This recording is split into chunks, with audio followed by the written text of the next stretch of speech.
Hello, good morning, good afternoon, good evening, wherever you are in the world. Thank you for joining the Desi Sportscast, and a huge thank you for downloading the podcast. Really appreciate the support, continued support. Today on the football show, we're going to be previewing, in my opinion, one of the biggest tournaments we've hosted at home since the 2011 World Cup. I know we've had the Women's World Under 17 World Cup and a few tournaments, but I think considering what's at stake here and the future of women's football that is potentially at stake here as well, I think the upcoming Asia Women's Cup is huge as far as we're concerned. And I've got a person that is perfect for this. He's been on the podcast before a couple of years ago, but it's really good of him to have taken the time out to join us again to share his thoughts and views on the upcoming tournament. So it's a really warm welcome to Arka Bhattacharya. Arka, a warm welcome to the show, my friend. How are you? I'm good.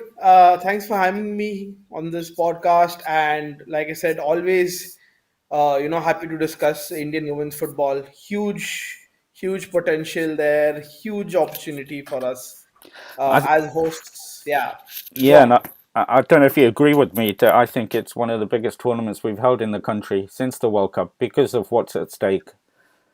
Oh yeah. I mean, I don't think India will have a greater opportunity than this to, let's say, do something at the Asian Cup, especially when it's at home. So, fantastic opportunity, I'd say.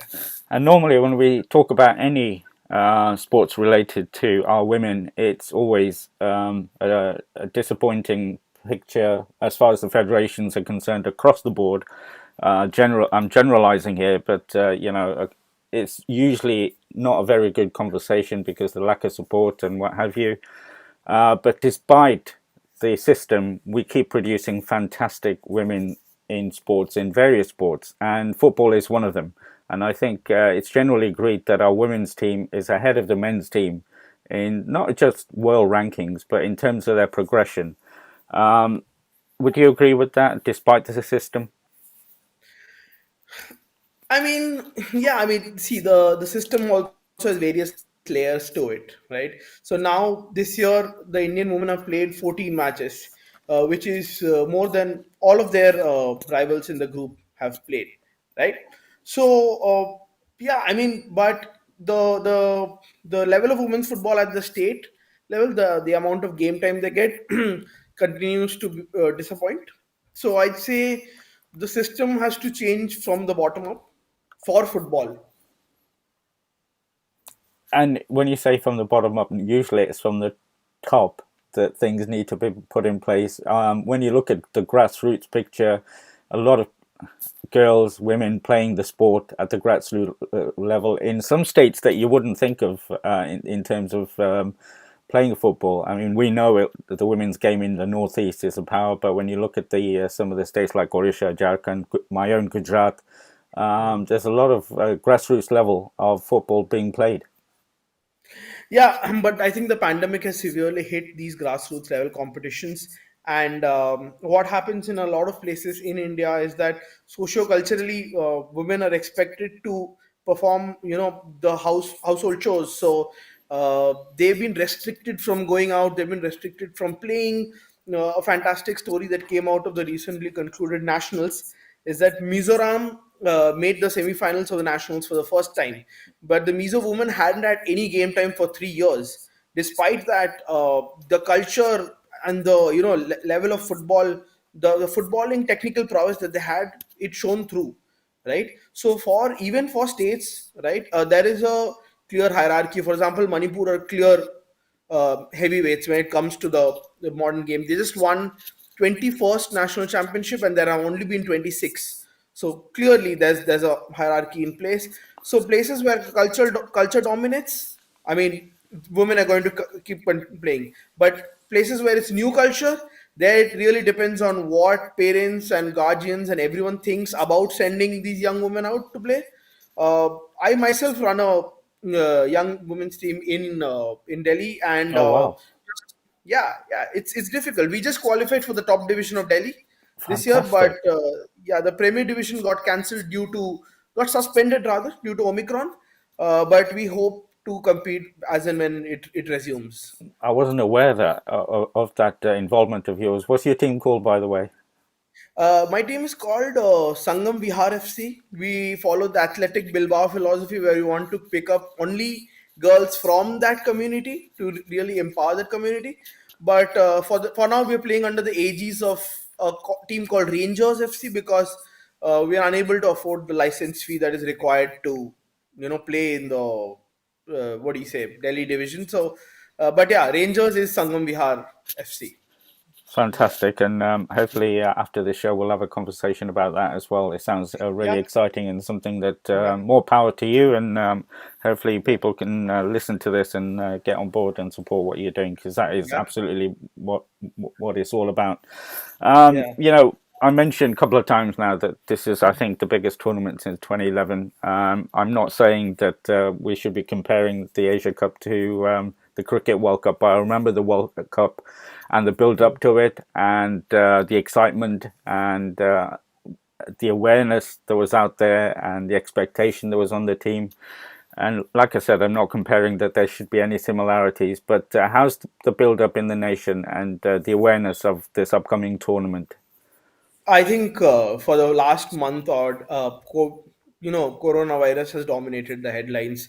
I say it's been a very lukewarm reception. I don't say media houses really latching onto it, especially because the men's teams playing, cricket teams playing. I think South Africa. I'm not sure. I'm not a big fan of cricket, but yeah.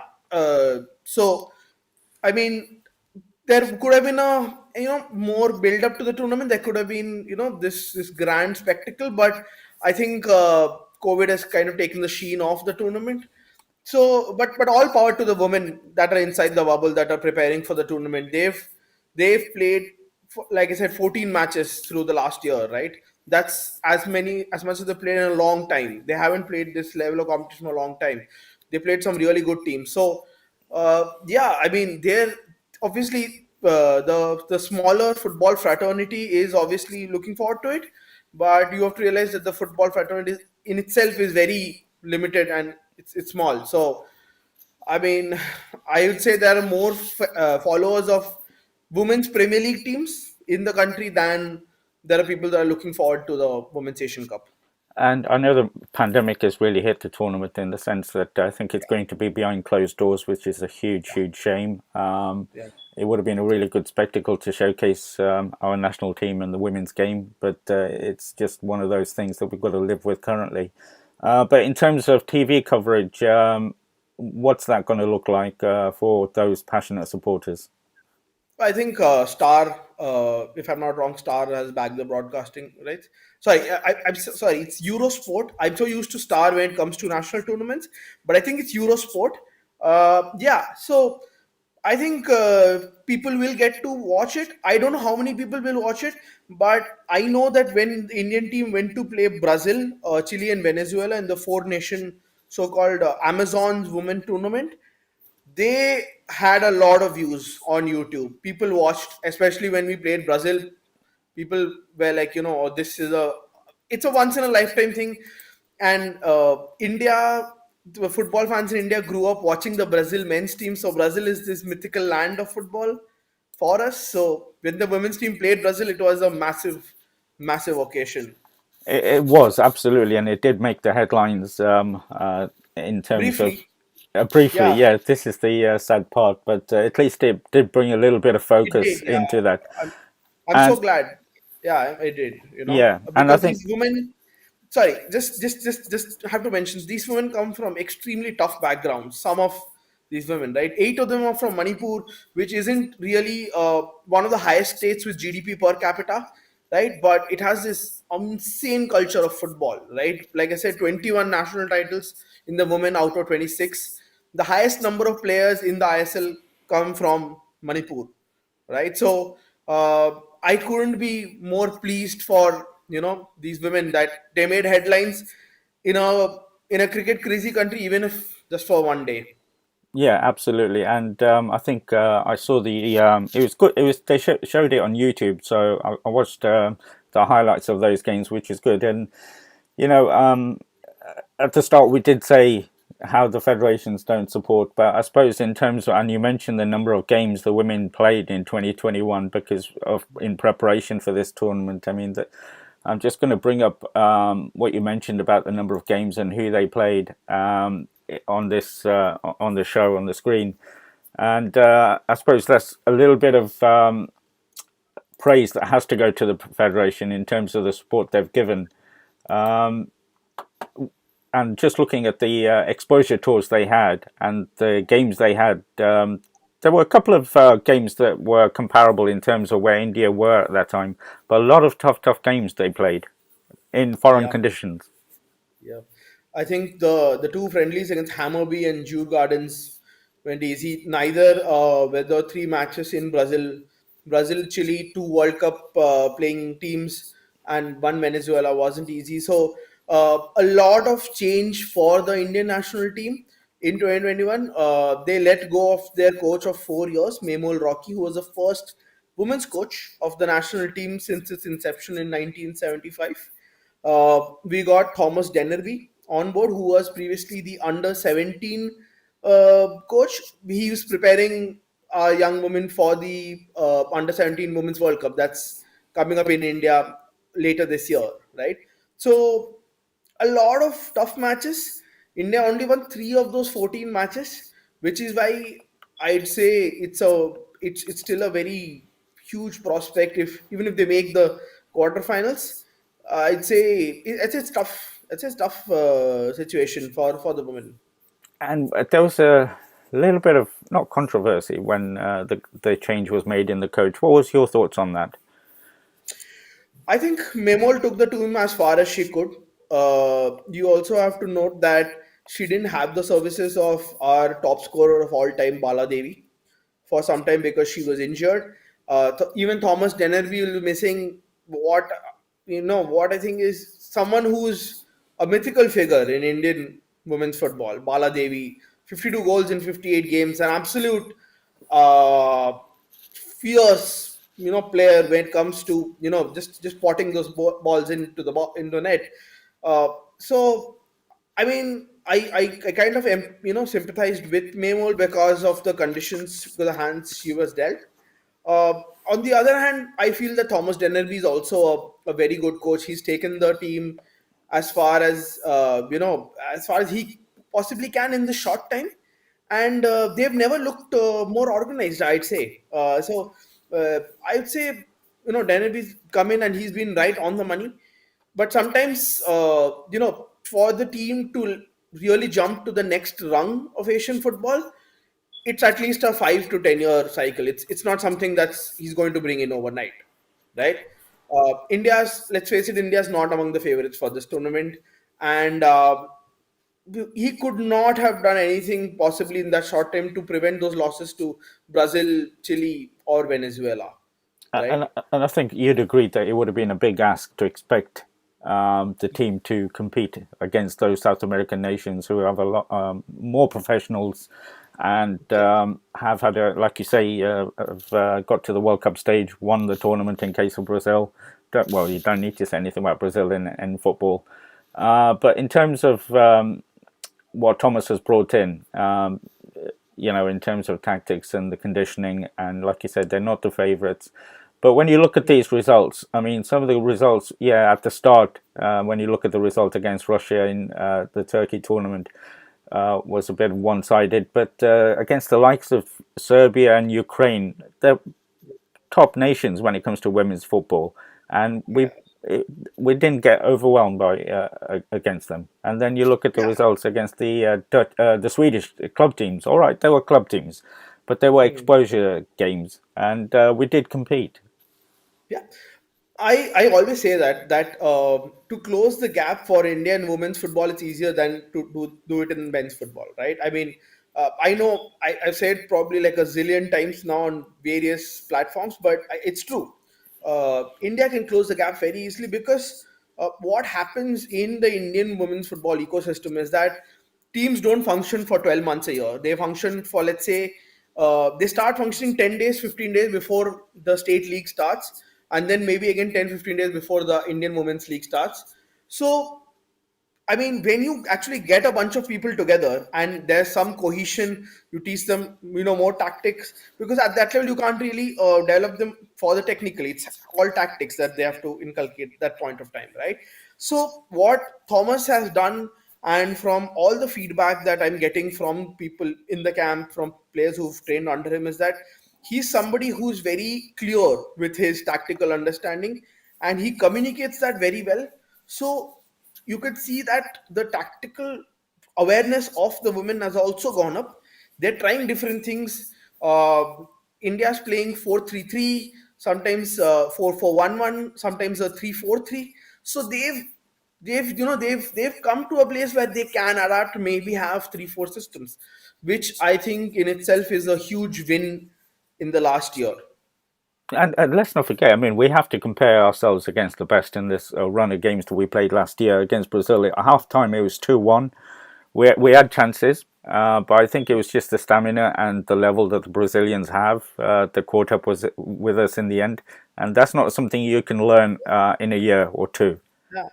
So Brazil has a three-tiered women's league, right? With over 50 teams, and we have a women's league which runs for 20 days, Yes. right? Which isn't really a league per to say. I mean, I'd call it a tournament. That's what it is, right? So Brazil, the women play three times the games that India plays, right? So in and the women's team, it's happened in the last year also that they always run out of steam in the last 20 odd minutes. That only comes with playing more games, I'd say. So I mean, that's really the missing part of the puzzle. Like these women need more game time, and it starts from the state associations. Yeah, absolutely. And we could, like I said, we could talk about that for most of the show in terms of what could be improved. And I Yeah. remember our last conversation, we were looking for some improvement, but it's not materialized yet. But at least the national team had the support of the federation last year. I'm trying to bring up a graphic of the team itself and the squad. Um, Let me see if I can do that.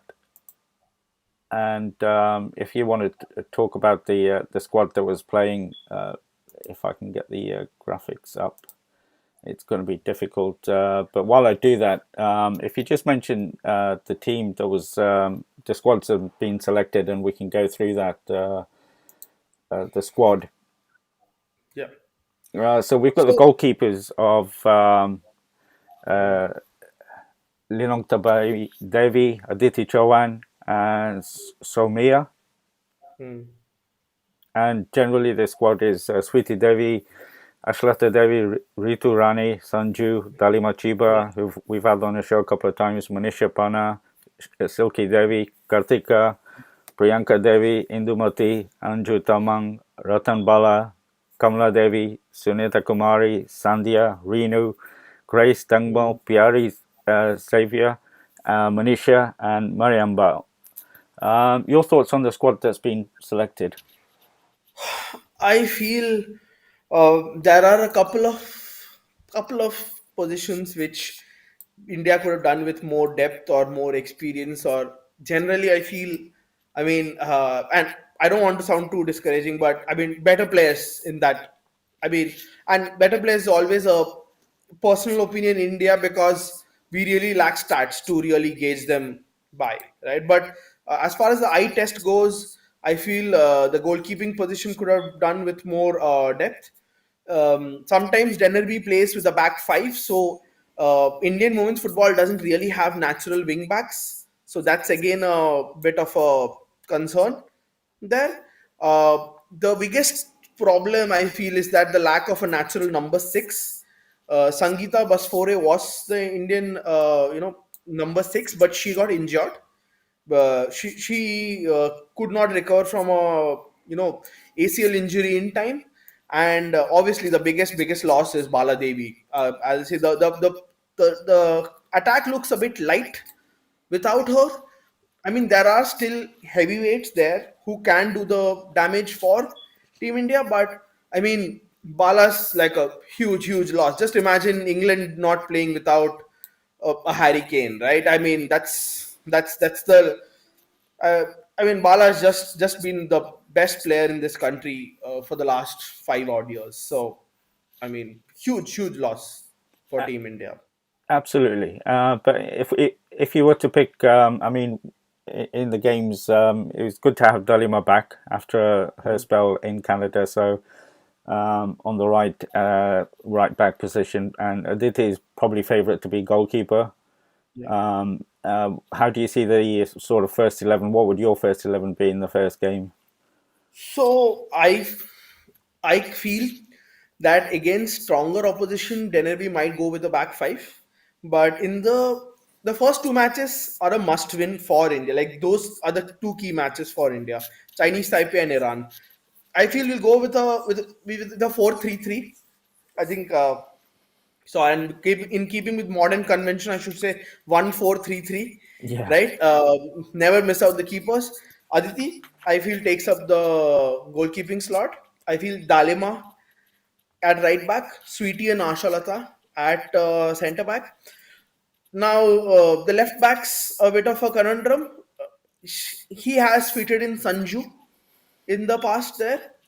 Another option is Manisa Panna, but she's more suited to playing left back when left wing back rather when it's a left centre back rather the third of the centre backs when it's a back five. But she can also play left back. Indumati, she's somebody who will have to lead the charge in midfield. Ratan Bala, will we we might be tried out at that number six position. Kamla, the most creative player that we have after Bala, a lot will be riding on Kamla's shoulders, right? Kamla just making a comeback after 3 years, and for me, Kamla is a absolute hero of of the modern game. You have Grace, who's not been in great form this year, but her experience, I think, will see her make it to the 11. You have Manisa Kalyan, who scored that famous goal against Brazil, and now Brazil. everybody knows Manisa. And Kalyan is also good because in recent times she's been our best attacker. Uh, if you leave out Kamala, obviously, who's more of a number 10, she's not a direct part of the forward line. And then you have Pyari Zasa, who's also expected to be a part of the forward line. So this is roughly the 11. You might see a couple of changes from this, but not a lot, I would say. Not many. I mean, I guess 8 or 9 of these 11 have to have will play all the three games. And I suppose. and like me, there'll be a lot of people that are new to the players and the Indian women's game as a whole. The defense looks pretty solid. We've got Ashlata Devi, who's the captain, I believe, and I think she was even nominated for a Player of the Year a couple of years ago. Yeah, So she's at that AFC level. Women's. Yeah, yeah. So Ashalata is the captain, and she's also the most experienced with the highest number of matches to her name. It would have been Kamala, but I think Kamala missed out 3 years of her life. But yes, I mean, in the terms of pure experience and the number of games that they've played, both at the domestic at the international level, I think combination of both, I think sees Ashlata and Kamala as the most experienced players in this lineup, and a lot riding on both Ashalata and Sweetie Devi. The centre backs, their task is cut out for them, and for Team India to make any sort of progress, Ashalata and Sweetie have to be at their best, because I feel a lot of the attacks we face might come through the middle.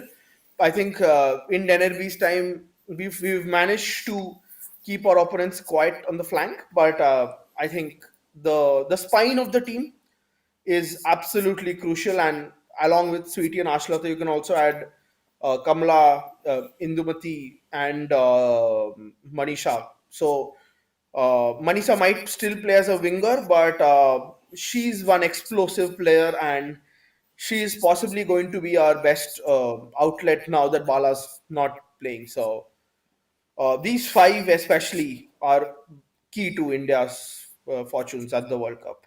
And So at the Asian Cup rather. Yeah. and well, it might be a Freudian slip, but we hope, and we will talk about this as well, because Yeah. let's just bring the listeners and viewers up to speed that it's not only that they're going for progression in the Asia Cup, but there's World Cup qualification as part of the tournament. The semi-finalists will all qualify, but there's a good chance if you get to the quarterfinals, you will have another run at qualifying for the World Cup as well. And we'll talk about that in a short while as to how it all works out.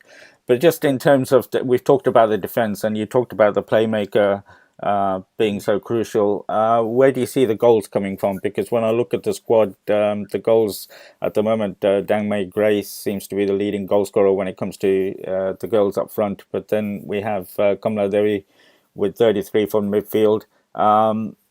Where do you see the goals coming from in this team? Well, I think like I said, Kamla is the glue really is the key here to any, because she's the one who will probably have to spark the attack. She's probably have to finish it off herself in a lot of occasions.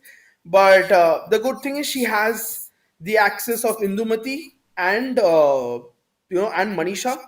Indumati again, huge pressure on her shoulders. Another great story: someone who had been out of football for a year, but was at the forefront of fighting COVID in Tamil Nadu. She's a policeman there. She made headlines for her bravery during the COVID pandemic. Indumati, I feel, will probably act as a link-up person to Kamla, and Kamla is really the one who will have to provide the ammunition to the forward line, right? Dangme, like I said, she's blown a bit hot and cold through the last year.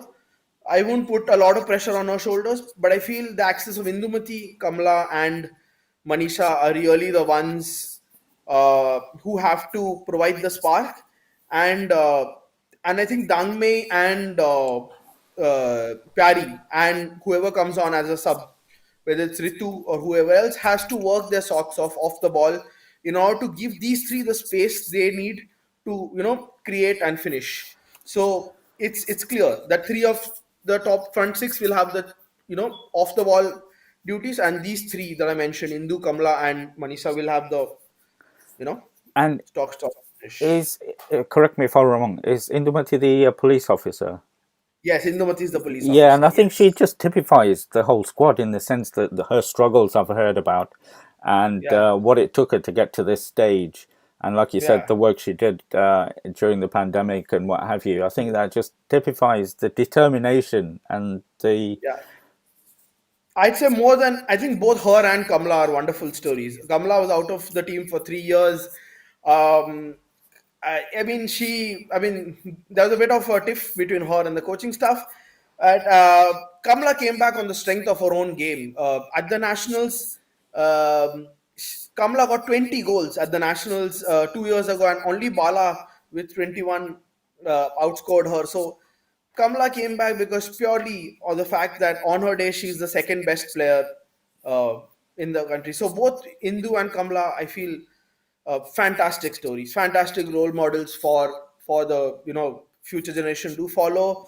And yeah, I mean, I really hope for good individual futures for the both of these, irrespective of whatever happens to the team, because they've given up a lot to just to be here. It takes some sort of personality to go through that and some sort of willpower. A lot of men don't have in Yeah. terms of what they have to go through, the hoops they have to jump through, and the barriers they have to overcome just to play for the national team, to play the sport that they love. It's just, I mean, I wasn't too aware of Kamala Devi's story, but I really know about Indumati's, and it's just unbelievable. It is. It is. I mean, I mean, we aren't at a level where, I would say that there's significant gender parity. No, I would say, uh, I'd say still the women's game continues to be a semi-professional game. There are, I would say, less than 5% of the outfits in this country pay their women footballers. Clubs included. So yeah, I mean, most women footballers in the country are still have a day job, right?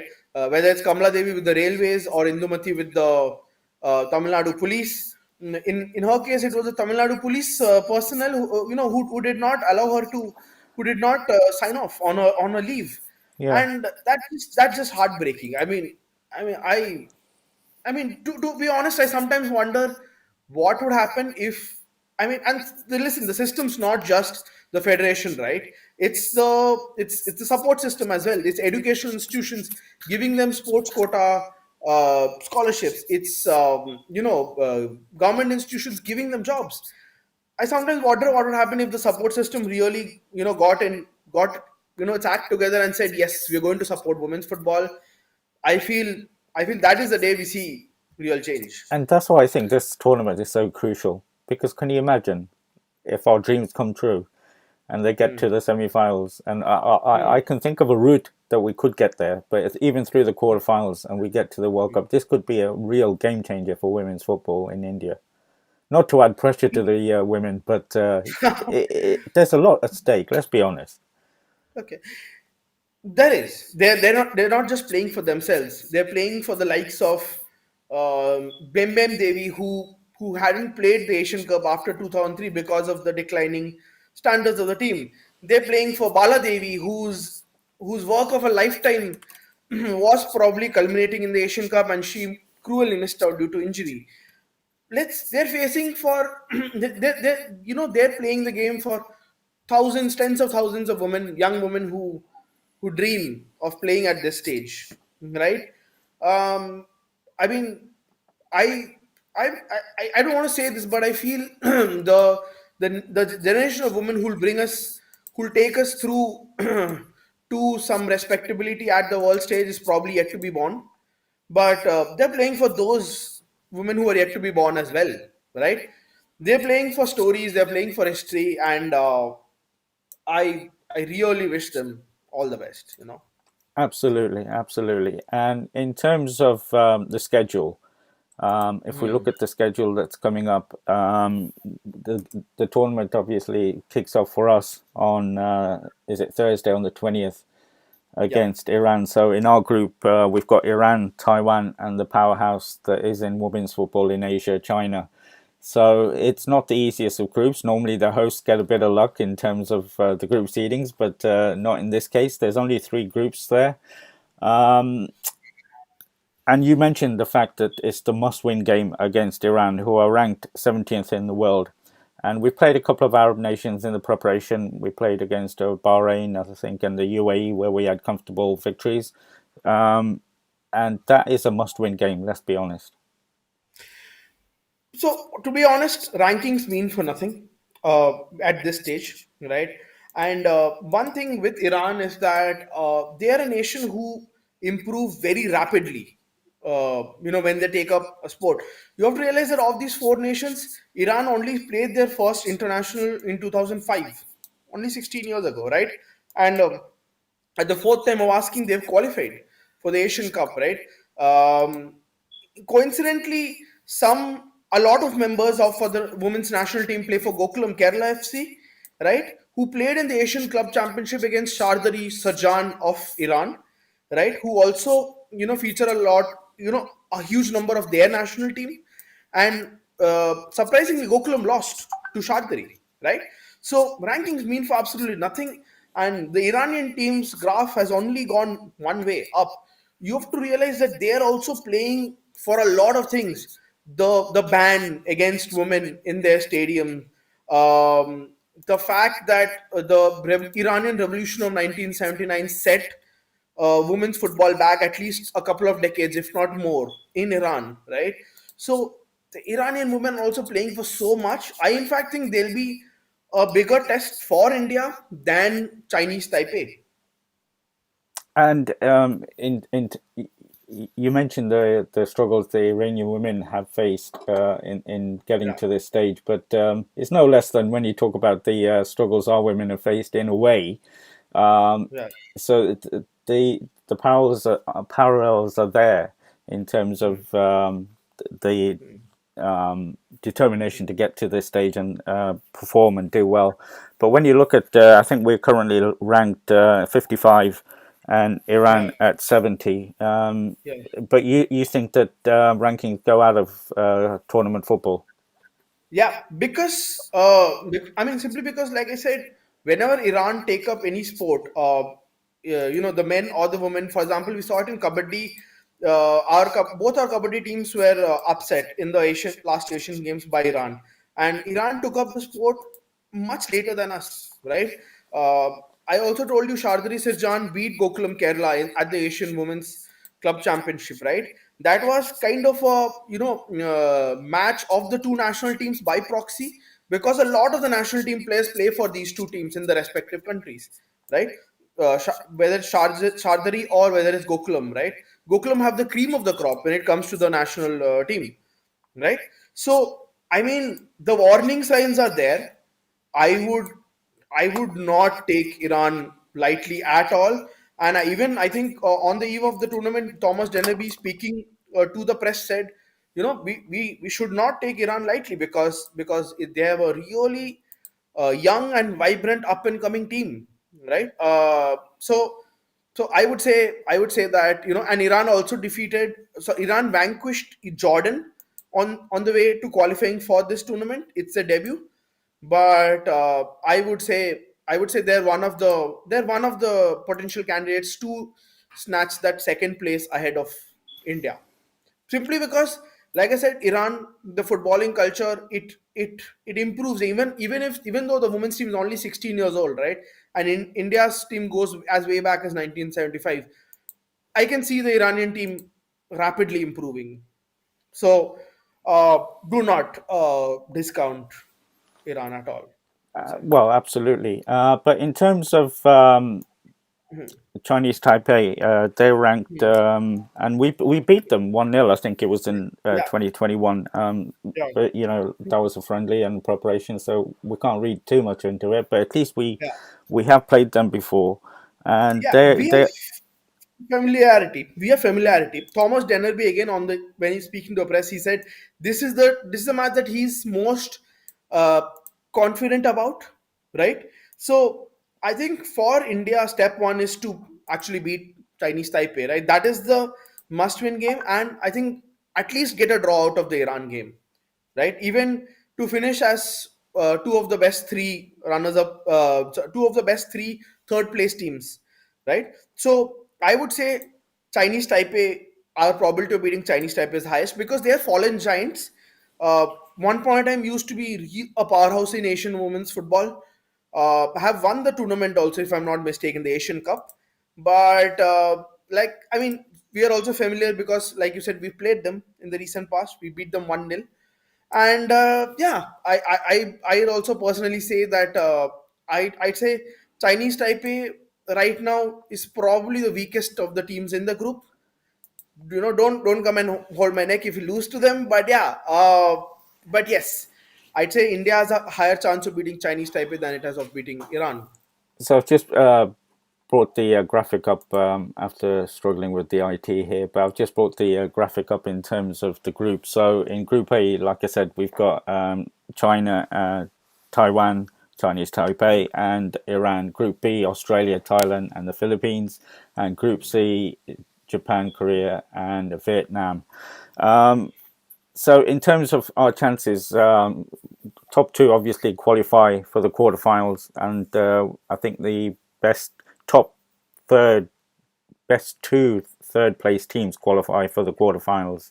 So, having said what you said about our group, where do you think we could finish? I mean, except for group top, I feel we could finish anywhere between two to four. I'd say it's more likely that we finish third in the group. But finishing third in the group would be disastrous, because we'd most likely come up against Japan, and that's tournament over for us. So India really, really have to try and fight to to beat Iran and secure the runners-up spot, which And will see us pitted against Thailand. Yeah, and that's why the first most. game is so crucial it sets us Yeah, up for the rest of the tournament. yeah, Because you feel, from what you said, that we've got a better chance of beating Taipei than Iran. yeah. Yeah, because like I said, I mean, Iran rapidly improving team. Um, I mean, a club at the highest level of the Asian women's club competition. One of their clubs beat one of our clubs. Um, they there's a team who's young, who's hungry for success, and actually potentially they're playing for a lot more than even our women are. Like, I mean, yes, we spoke about, and this is not to compare struggles, but they potentially have it. The women potentially have it even tougher there. So, yeah, Well, I you've mean, changed my mind because I thought the Taiwan game would be more crucial, but I take on board okay, fully what you say about yeah, the level of yeah, football in Iran, women's yeah, football. yeah. Does it does the fact that we had such a busy 2021, because I was looking at some of the other teams and some of the warm up games, if they did have any, and there was seemed to be a lack of football, international football that they've played in preparation for this tournament. Obviously, pandemic had a huge say in that, but we still managed to, like you say, fit in 14 odd games abroad. Do you think that will come into this tournament in terms of the preparations the other teams have, especially in our group? Yeah, I mean, absolutely. I mean, if you look at Chinese Taipei, they only played 3 games, right? And even Iran, they didn't play. China was the one who probably had the busiest schedule in Olympic qualifying and in the Olympics. But they again got a very tough group at the Olympics with Brazil and Netherlands, right? China are also no longer the force they were, right? But I mean, I still see them comfortably winning the group, though. And China's intentions are not to qualify for the World Cup, but to win the whole Asian Cup and do well at the World Cup, right? Because China have that pedigree. China have won this tournament 8 times and seven in a row from 1986 to 1999. They won every Asian Cup, Women's Asian Cup there was, and that culminated with their best ever finish at a World Cup, where they finished runners up in the '99 edition, right? So China are not here to, I would say, top the group. They're here to win the whole thing. But yes, among the three, I'd say it's very, very close, right? And when you were speaking about us not getting a tough draw, I think this is the easiest draw that India could have potentially hoped for, because India avoided a couple of potential banana skins in Thailand, and Thailand was in China's spot, so we would have either faced China or Thailand. But we didn't face the likes of, let's say, Philippines or Vietnam, and both, mind you, have considerable pedigree at the Asian Cup also. Vietnam have qualified for 9 times straight for the Asian Cup. So I mean, we were lucky to not draw more than one of the nations who've repeatedly qualified for the Asian Cup. The only nation like that in our group is China, right? Yeah. Both Chinese Taipei are playing. I think after 2008 they're making their first appearance, and Iran are making their first appearance. So we potentially could have had a tougher group, and I mean, this is actually good in a way, I'd say, for Team India. And before we get to how we think the tournament will pan out for India, because let's not forget we've not qualified for this tournament, and for the past 4 or 5 tournaments, I think we didn't enter one as well. Typical Yeah, federation, yeah, but we come to this after a long time as well.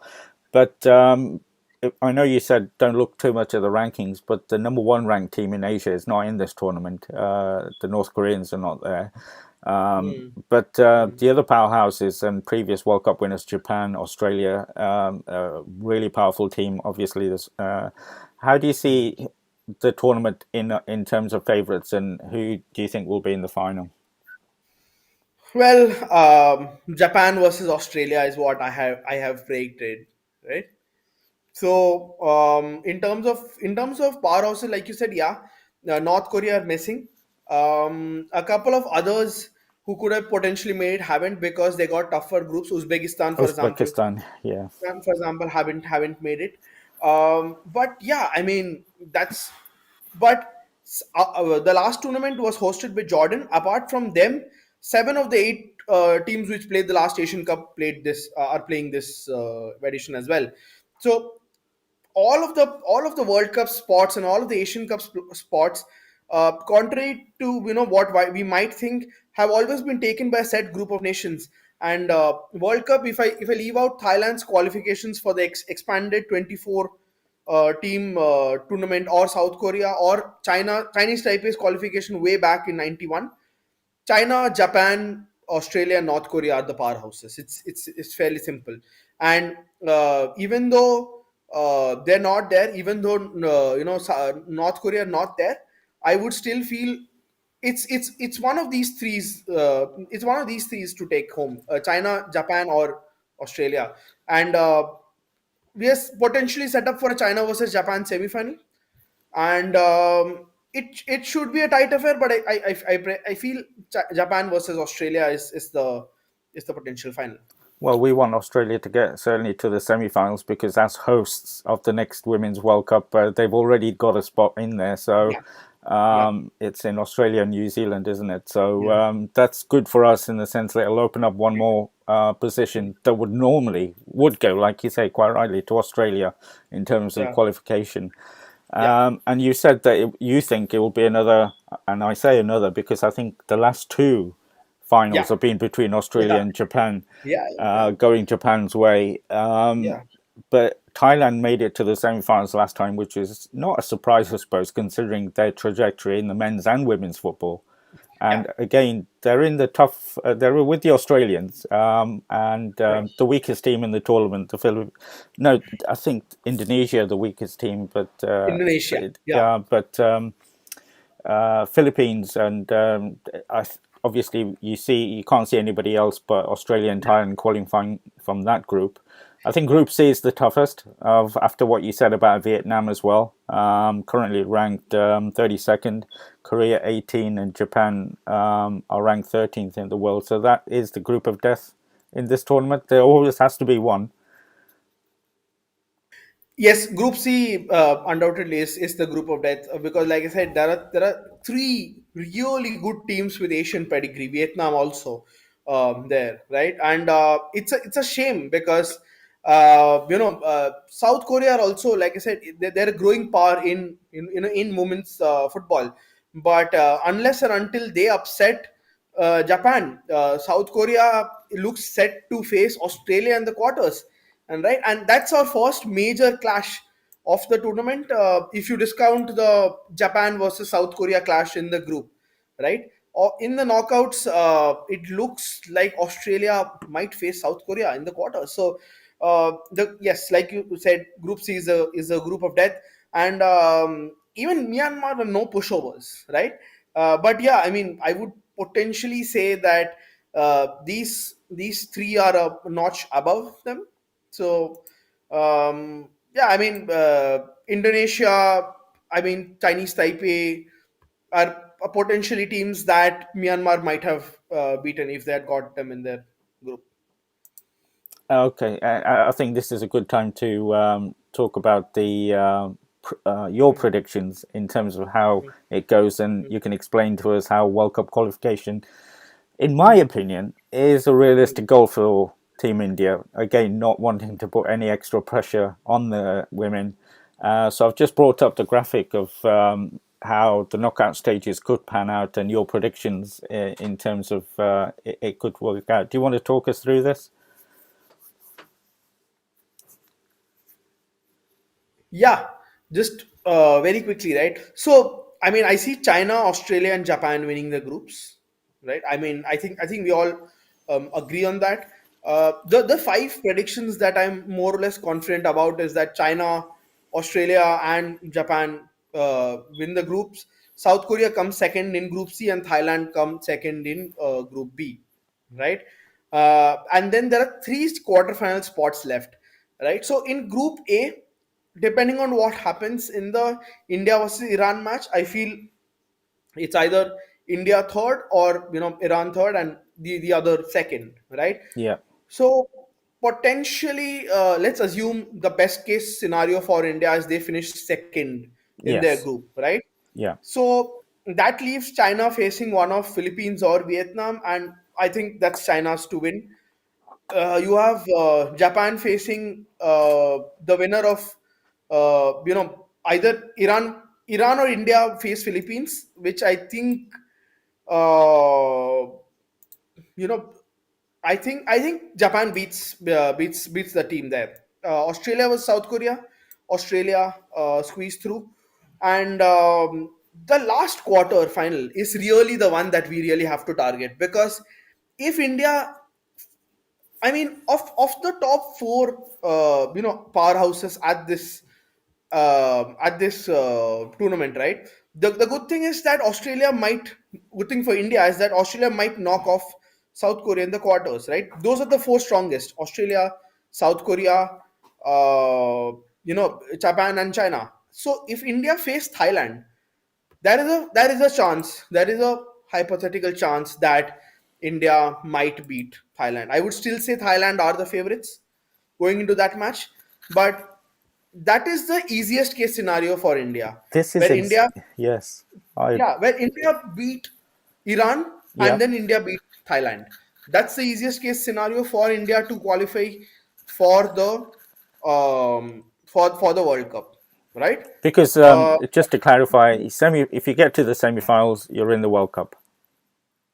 Yeah, if you are in the semi-finals, you are in the World Cup. So Asia have been accorded five spots apart from Australia's spot, right? So and the World Cup qualifiers, it all plays out depending on how where Australia finish rather, right?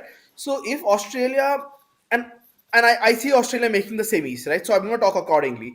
So Australia reached the semis, five more slots to be allotted. So three semi-finalists, they also make the semis, and then the four losing quarter finalists, then they have to play the loser of quarterfinal one faces the loser of quarterfinal three.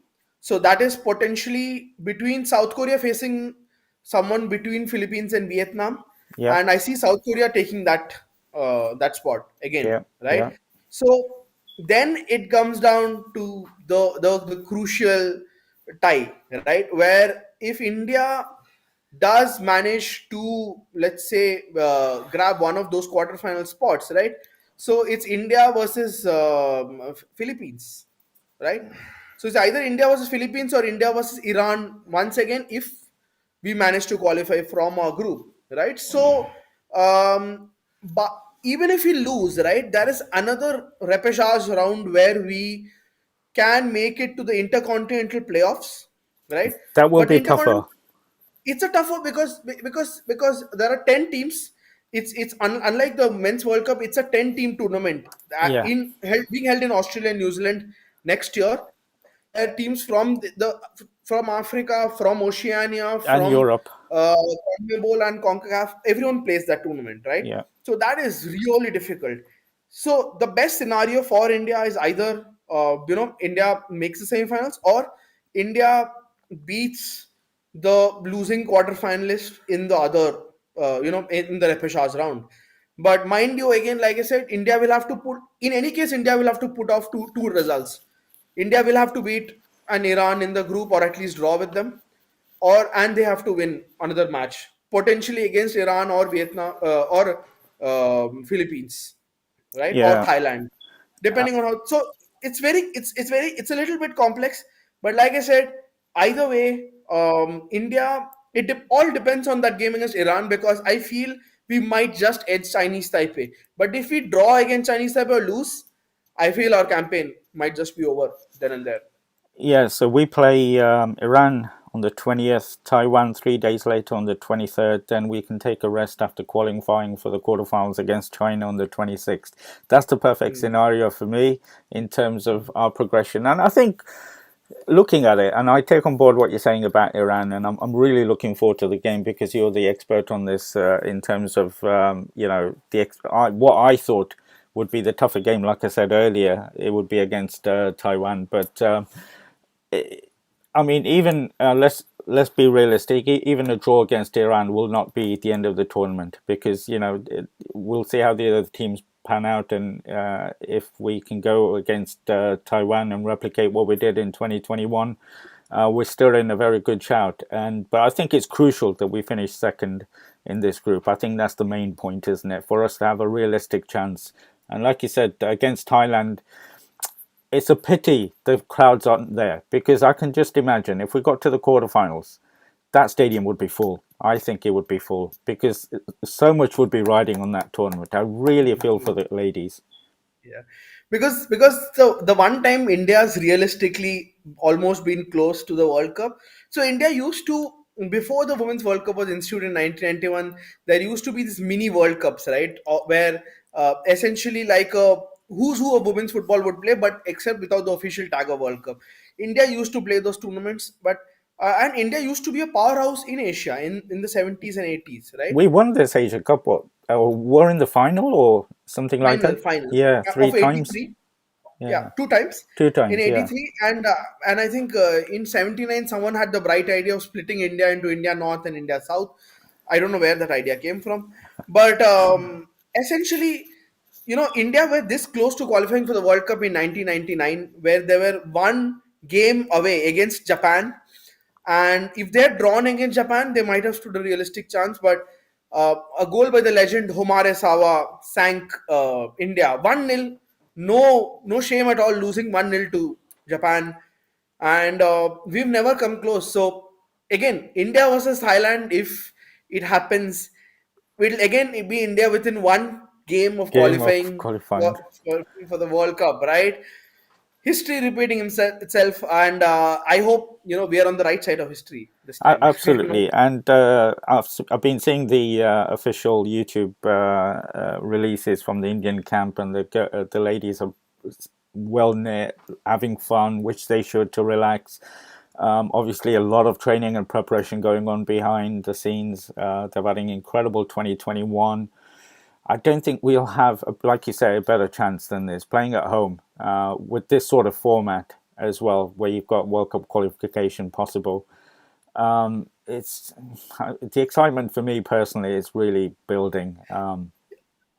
I think things have fallen into place for Team India. Now it's up to them and them alone, right? Because if you look at it, the Asian Cup expanded from 8 teams to 12 teams, right? At the time when Australia entered the AFC, right, and the last tournament we played at the continent level was just before Australia entered, right? At that time, the Asian Cup became an 8 team affair, and we've never made the Asian Cup since. Now this time it's an extended 12 team affair and we are hosting it. Mind you, we've not qualified for it, we are hosting it, right? Last time in qualification, I mean, it was a bit of a painful scenario where India faced North Korea, South Korea, Uzbekistan, and Hong Kong in a 5 team group, which fantastically was in North Korea of all places. The qualifying tournament was in North Korea, and India conceded 25 goals against Uzbekistan, North Korea, and South Korea. India hasn't had the best of times at this tournament or qualifying for this tournament in the recent past, right? First time it expands from 8 to 12 and we are hosting it. First time the World Cup expands to 32 teams and we are hosting the Asian Cup, which is also the qualifying tournament, right? So I don't know. So going forward, we can assume that the Asian Cup will be a 12 team or even a 16 team affair, right? If it's a 16 team affair, I expect Team India to qualify for it regularly because, yes, I mean, I can't say it definitely in men's football, but in women's football, India is definitely among the top 16 teams in Asia, right? Even with 12, we stand a very good chance of qualifying regularly for the Asian Cup, right? Which is something where it's a very big question mark for our men when it comes to 2023 Asian Cup, right? Yeah, But for yeah. the women, yeah, yeah. I mean, the men haven't had the best of times in recent times. So for the women, the 12 team Asian Cup is a boon. The 32 team World Cup is also a huge benefit, right? So I don't think we'll have a better chance than this in a decade unless some really good players come in through the next batch. And that is a possibility because women's football is also expanding in India. So that is a possibility. But for now, this is our best chance in a long, long, long time before the rest of Asia also starts playing catch up. And like I said, UAE, Bahrain, Iran, the moment these people start investing a lot more in their women's football, right? They're going to challenge. They're going to challenge for the Asian Cup. So Absolutely, and just in the past few years, you've seen the amount of money that's been pumped into Thailand in their men's yeah, and women's yeah, team, and you can see the progress that they've both made. yeah, And yeah, once the Gulf nations start accepting women's sport in a more way, they'll start. They've got mm, the financial power to do that. yeah, But I think this is like that's why I started the show. I think this is a huge, huge tournament, and it could set the scene for women's football for a mm, long time. And you know, I'm just hoping the girls have a brilliant tournament. Obviously, looking forward to the game on Thursday now even more after your insight. Um, mm, I was going to take that game slightly relaxed, but now, yeah, totally take on board what you said about mm, Iran. mm, And ideal scenario is we win and go into mm, the game against Taipei with mm, quarterfinal mm, at stake. So we'll see mm, what happens in the tournament. I'm so looking forward to it, Arka, and talking to you for the past hour has even more brought more excitement in terms of looking forward to expectations and what have you. So I can't thank you enough for this conversation. It's been absolutely fantastic. A great, great insight into this big tournament, like I said, and the hopes of the nation are on the Blue Tigresses. yeah. And like I said, this is a huge opportunity for us. First time in a long time that I'm really, really, looking forward to May tournament. And let's hope for the best. Yeah. And thanks for having me over. Always a pleasure to discuss women's football. Yes, and let's hopefully we can have more opportunities to do that. Fantastic, Aka. I know it's a little bit cool where you are at the moment. Hopefully, the tournament will warm you up. I'm pretty sure it will me, and I'm looking forward to it. And just a message here, I'll just share. And this is all down to you. Roshan says, thanks for a great episode. I think that's really down to you, Aka, because you've really built this, set this tournament up for us. You've given us a brilliant insight to the squad, the other teams in the tournament, and the way forward for us in the tournament to get to the World Cup, hopefully, one way or another. So I can't thank you enough. And as you can see, people on the show are saying the same thing. So fantastic, my friend. Thank you. Thank you, and please keep watching the Desi Sportscast. Yes. Brilliant. And I'm sure we'll have Akal back on the show very soon. Thank you, my friend. You stay safe and speak to you soon. Thank you. See you soon.